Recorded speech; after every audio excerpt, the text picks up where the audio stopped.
சில போராட்டத்தின் நிமித்தம் நமக்கு அது ஃபீல் ஆகும். ஏன் என் வாழ்க்கையில் இந்த நன்மை கிடைக்கவில்லை என்றால், ஆமென், இது என் பலவீனத்தின் நிமித்தமாய் அல்லது சில போராட்டத்தின் நிமித்தமாய், குடும்பத்தில் போராடுகிற சில அந்தகார போராட்டங்கள், குடும்பத்தில் போராடுகிற சில வலு சர்ப்பத்தின் ஆவிகள் நமக்கு அது நன்றாய் ஃபீல் ஆக சில நேரத்தில் கர்த்தர் அதை காண்பித்து கூட தருவார். ஹல்லேலூயா. சிலர் மூலமாய் கர்த்தர் உணர்த்துவார் அல்லது தரிசனத்தின் மூலமாய் காண்பித்து தருவார்.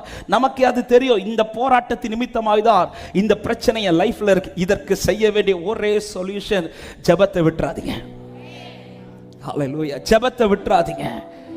ஆமென். ரெபெக்காள் பிள்ளை இல்லை என்று சொல்லி மலடியா இருந்த காலத்தில் ஈசாக்கு செய்தவார் காரியம். ஆமென். நேற்றை கூட இந்த வார்த்தையை சொல்லும்போது சொன்னார்கள், ஆபிரகாமை போல இனி ஒரு ஆப்ஷன் தெரிந்தெடுக்கவில்லை.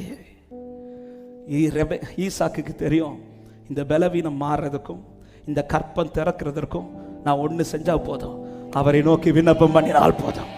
நான் ஜெபிச்சா என் அப்பா கேட்டு எனக்கு பதில் தருவார் என்று விசுவாசிக்கிறவங்க வலது கரத்தை உயர்த்தி ஆமென் சொல்லுங்க பார்க்கலாம்.